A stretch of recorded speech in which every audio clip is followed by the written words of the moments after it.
Islamic scholar مفتی محمد یوسف تیبی حفظہ اللہ تعالی، فاضل Medina university. اعوذ باللہ من الشیطان الرجیم وما ابرئ نفسی ان النفس لامارۃ بالسوء۔ آج ہم 13واں پارہ پڑھ رہے ہیں۔ یہ ان الفاظ سے شروع ہوتا ہے کہ میں اپنے نفس کو بری قرار نہیں دیتا، کیونکہ نفس جو ہے یہ تو برائی پر ابھارنے والا ہوتا ہے۔ یہ قول حضرت یوسف علیہ السلام کا ہو تو پھر یہ معنی بنے گا، اگر اس عورت کا ہو تو پھر میں اپنے نفس کو بری قرار نہیں دیتی۔ اس میں اختلاف ہے علماء کا، لیکن بات درست ہے کہ نفس جو ہوتا ہے وہ برائی پر ابھارتا ہے۔ نفس کی 3 قسمیں ہیں، ایک ہے برائی پر ابھارنے والا، ایک ہے برائی پر ملامت کرنے والا، اور ایک ہوتا ہے مطمئن، وہ بالکل برائی کی طرف لے کر نہیں جاتا۔ تو ہمیں اپنے نفس کو، اپنے دل کو وہ ترقی دلاتے ہوئے مطمئنہ تک لے کر جانا ہے۔ یاد رکھیں، دل جو ہوتا ہے یہ بچہ ہوتا ہے۔ جس طرح بچہ ہر دیکھ کر چیز مانگ لیتا ہے، جو چیز نظر آئی، جو بک رہی ہے مجھے لے دو، ایسے ہی انسان کا دل ہے۔ وہ جتنا بھی سنجیدہ ہو، بادشاہ بن جائے، وزیر اعظم بن جائے، وہ کوئی اچھی گاڑی دیکھے گا، کہے یہ ہونی چاہیے میرے پاس، اچھا ہیلی کاپٹر دیکھے گا، یہ میرے پاس ہونا چاہیے، جو دیکھا اچھا وہ میرے پاس ہونا چاہیے۔ یہ دل کی کیفیت ہے۔ اللہ فرماتے ہیں وَأَمَّا مَنْ خَافَ مَقَامَ رَبِّهِ وَنَهَى النَّفْسَ عَنِ الْهَوَىٰ فَإِنَّ الْجَنَّةَ هِيَ الْمَأْوَىٰ۔ جو شخص اپنے دل کو خواہشات سے روکتا ہے اس کے لیے جنت ہے، اور جو خواہشات کے پیچھے چل نکلتا ہے تو پھر وہ بچہ بن جاتا ہے، پھر وہ خرابی ہوتی ہے۔ تو یہ یہاں سے شروع ہوتا ہے۔ ویسے میں نے سورہ یوسف کی بقیہ قصہ، سورہ یوسف کا بقیہ قصہ میں نے پچھلے سبق میں ہی بیان کر دیا تھا، تو اب ہم اس میں کوئی زیادہ وقت نہیں لگائیں گے۔ تو یہاں پر یوسف علیہ السلام کے قصے کے 3 حصے ہیں۔ ایک ان کے مصر پہنچنے سے پہلے کا حصہ ہے، اور ایک مصر پہنچنے کے بعد کا جیل تک کا حصہ ہے، اور تیسرا حصہ حکومت ملنے، وزارت ملنے سے بادشاہت ملنے تک کا ہے۔ تو بہر صورت یہ تقریباً موٹی موٹی باتیں اس میں ہم نے پچھلے سبق میں عرض کر دی تھیں، ہم اس میں زیادہ بات نہیں کریں گے۔ اس کے بعد جو صورت ہے وہ رعد ہے۔ رعد کا معنی ہوتا ہے بجلی کی چمک یا کڑک، بجلی کی کڑک۔ تو اس صورت میں چونکہ اس کا بیان ہے اس لیے اس کا نام رعد رکھا ہے۔ شروع میں اللہ تبارک و تعالیٰ اپنی، چونکہ یہ بھی مکی صورت ہے، اللہ کی قدرتیں بیان ہوئی ہیں، اللہ کی شان، اس کے کمالات بیان ہوئے ہیں، کیونکہ اس وقت زیادہ احکام، نماز، روزہ، حج، زکوٰۃ یہ تو تھے نہیں، تو توحید اور شرک سے بچانا یہی زیادہ تر موضوع ہے مکی صورتوں کا۔ تو اس میں بھی ایسا ہی ہے۔ اللہ وہ ہے جس نے زمین کو پھیلا دیا، آسمان سے زمین کو چلاتا ہے، آسمانوں کو بلند کیا بغیر کسی ایسے ستون کے جو تم دیکھتے ہو، اور خود عرش پہ مستوی ہوا، سورج چاند کو مسخر کیا، اور پھر زمین کو پھیلایا، پہاڑ گاڑ دیے، زمین کی بیلنسنگ کی اللہ تعالیٰ نے، بیلنس کرنے کے لیے پہاڑ گاڑ دیے، اور جوڑا جوڑا کر کے درخت اور پھل پیدا کیے، اور کچھ اس میں نیچے سے نکلتے ہیں، ان کی جڑ سے درخت نکلتے ہیں، اور بالکل ایک جیسے ہی نظر آتے ہیں، مزے میں بڑا اختلاف ہوتا ہے۔ تو تعجب کی بات یہ نہیں کہ نبی ان کے پاس انسانوں میں سے آیا ہے، تعجب کی بات تو یہ ہے کہ یہ اس بات کا انکار کرتے ہیں کہ ہمیں دوبارہ اٹھایا جائے گا، بھلے جس رب نے پہلے پیدا کیا وہ دوبارہ نہیں اٹھا سکتا۔ پہلے تو کوئی تیرا ڈیزائن بھی سامنے نہیں تھا، اب تو تیرا ڈیزائن سامنے، تیری زندگی سامنے ہے۔ رسول اللہ صلی اللہ علیہ وسلم فرماتے ہیں انسان کا سارا جسم گل سڑ جاتا ہے سوائے اس کی آخری مہرے کے، جو آپ کا آخری مہرہ ہے، یہ بیج ہے، فرمایا اسی سے دوبارہ انسان کو کھڑا کیا جائے گا۔ لیکن اللہ تعالیٰ محتاج نہیں اس بات کا، اگر کوئی جلا کر کے اس کو بھی ختم کرنے کی کوشش کرتا ہے، اللہ اس کا محتاج نہیں ہے، اللہ پھر بھی اس کو دوبارہ کھڑا کر لے گا۔ اس کے بعد اللہ تعالیٰ کے کمالات میں سے اللہ کے علم کا ذکر ہے۔ اللہ جانتا ہے کہ کس کس مؤنث کے پیٹ میں کیا کیا ہے، جانوروں میں بھی، انسانوں میں بھی، اور کیا کمی ہوتی ہے، کیا زیادتی ہوتی ہے، ہر چیز اللہ تعالیٰ کے اندازے کے مطابق ہے۔ ہر غیب اور حاضر چیز کو جاننے والا ہے۔ تم آہستہ بات کرو یا باواز بلند بات کرو، اللہ تبارک و تعالیٰ ہر چیز کو جانتا ہے۔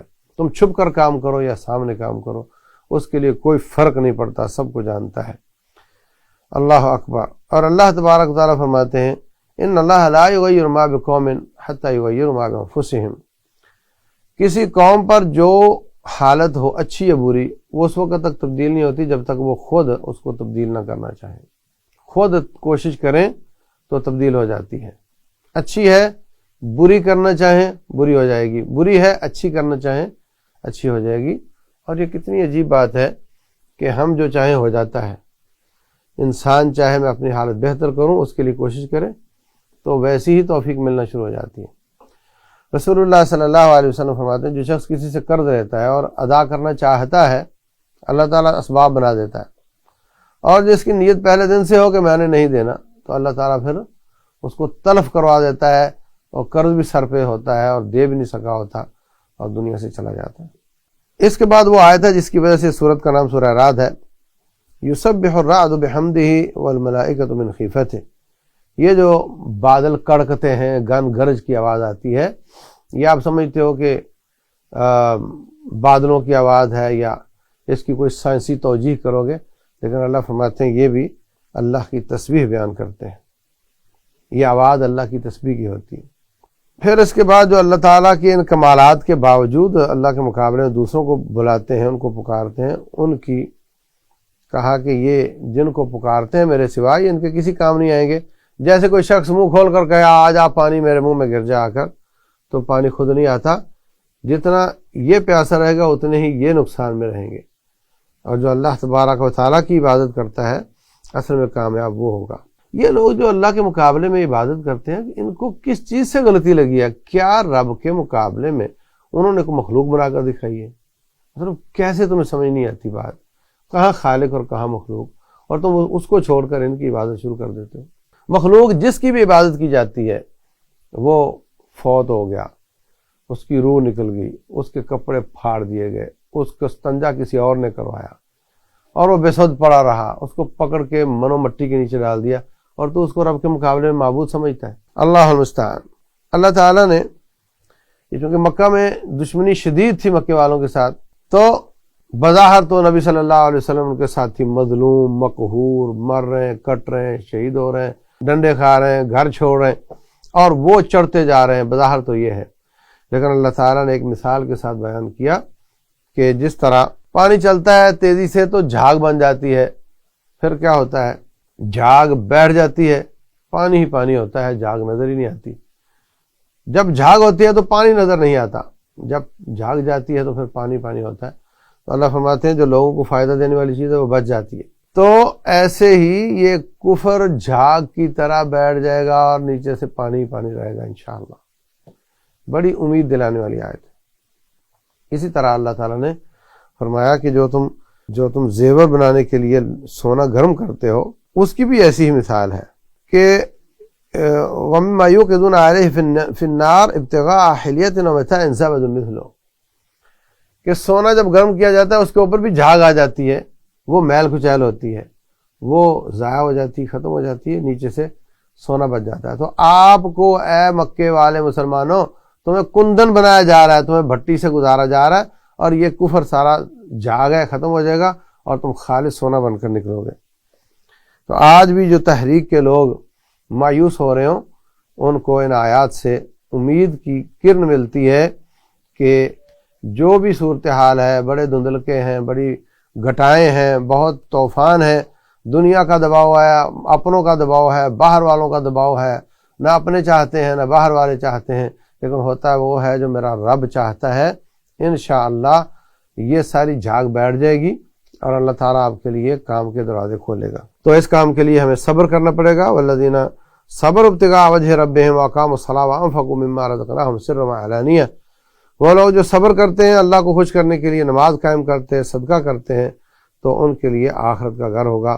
پھر اللہ تعالیٰ نے کچھ جنت کی نعمتوں کا ذکر کیا ہے کہ وہ بھی ہوں گے، اور ان کے جو نیک آباء تھے اور اولادیں تھیں وہ بھی جنت میں ملیں گے۔ اور جہاں تک دنیا کا تعلق ہے کہ دنیا یہ تو کوئی معیار نہیں ہے، یہ تو اللہ تعالیٰ اللہ یبسط الرزق لمن یشاء ویقدر، جس کا چاہتا ہے رزق کھول دیتا ہے، جس کا چاہتا ہے تنگ کر دیتا ہے، تو یہ اللہ کے ہاتھ میں ہے۔ یہ کسی کے اوپر خوش ہونے یا نہ خوش ہونے کا اس سے کوئی تعلق نہیں ہے۔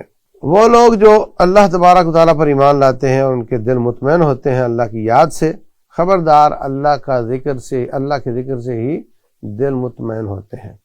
تو اللہ کے ذکر سے مراد اللہ کرنا نہیں ہوتا، اللہ کے ذکر سے مراد سبحان اللہ، الحمدللہ، اللہ اکبر، لا الہ الا اللہ، استغفر اللہ، یہ بھی ہے۔ اللہ کے ذکر سے مراد ہے کہ اللہ آپ کو یاد ہو، آپ گناہ کرنا چاہیں تو آپ کو یاد ہو کہ مجھے کوئی دیکھ رہا ہے، یہ بھی اللہ کا ذکر ہے۔ اور اللہ کا ذکر قرآن و سنت بھی ہے، جو کچھ قرآن میں ہے سب ذکر ہے۔ فرمایا انا نحن نزلنا الذکر وانا لہ لحافظون، تو یہ سب اللہ کے ذکر ہیں اور ان پر عمل کرنا، اس سے دل مطمئن ہوتے ہیں۔ جو کتاب و سنت سے دور ہوتا ہے، ومن یعش عن ذکر الرحمن نقید لہ شیطانا فہو لہ قرین، ومن اعرض عن ذکری، جو میرے ذکر سے منہ پھیرتا ہے، کتاب و سنت سے منہ پھیر کر بائی پاس کر کے زندگی گزارتا ہے، ہم اس کی زندگی تنگ کر دیتے ہیں، وہ خودکشیاں کرتے ہیں۔ لیکن جو کتاب و سنت والی زندگی گزارتا ہے وہ مطمئن ہو کر زندگی گزارتا ہے۔ اس کے بعد اللہ تبارک و تعالیٰ نے نبی صلی اللہ علیہ وسلم کی تسلی کی کچھ آیات بیان فرمائی ہیں۔ فرمایا کہ آپ سے پہلے رسولوں کو بھی مذاق کیے گئے، اگر مکے والے مذاق کرتے ہیں تو کوئی نئی بات نہیں ہے، تو ہم نے ان کو تھوڑی مہلت دی تھی، ان کو بھی دی ہوئی ہے، لیکن یہ نہ سمجھیں کہ ہم ان کو چھوڑ رکھا ہے، ایسا نہیں ہے، ہماری پکڑ آئے گی اور ان کو تباہ کر دے گی، برباد کر دے گی۔ اور جو اس پہ صبر کر رہے ہیں آپ لوگ، ان کے لیے اللہ تعالیٰ نے جنت کے وعدے کیے ہیں، مثل الجنت التی وعد المتقون، اس میں نہریں جاری ہیں، اس کے پھل ہمیشہ کے ہیں، اس کے سائے ہمیشہ کے ہیں، کبھی پت جھاڑ نہیں آئے گی، اور جو مخالفت کرنے والے ہیں یہ آگ میں جائیں گے۔ اور اے نبی علیہ الصلوۃ والسلام، آپ پر مختلف قسم کے آوازیں کستے ہیں، یہ انسانوں میں سے کیسے آ گیا؟ آپ سے پہلے بھی جتنے رسول آئے تھے ان کو بھی ہم نے، ان کی بھی بیویاں تھیں، ان کی بھی اولاد تھیں، اور یہ کہتے ہیں جی ان کو نبوت کیوں مل گئی، کسی اور کو ملنی چاہیے تھی۔ اللہ تعالیٰ ما کان لرسول ان یأتی بآیۃ الا بإذن اللہ، یہ رسالتیں دینا، وحی نازل کرنا، یہ اللہ تعالیٰ کا کام ہے، یہ کسی کے بس کی بات نہیں ہے۔ تو اس طرح یہ سورہ رعد یہاں پر ختم ہوتی ہے۔ اس کے بعد سورہ ابراہیم ہے۔ ابراہیم علیہ السلام نبی صلی اللہ علیہ وسلم کے جد امجد ہیں، ان کا قصہ اس میں بیان ہوا ہے، اس لیے اس کا نام سورہ ابراہیم ہے۔ یہ بھی مکی صورت ہے، اس میں بھی اللہ تعالیٰ کی شان، اس کا مقام، اس کی عظمت، اس کی کبریائی کا بیان ہوا ہے۔ تمام انبیاء کو ہم نے ان کی قوم کی زبان میں ہی نازل کیا تھا، پھر اس کے باوجود لوگ گمراہ ہو گئے تھے۔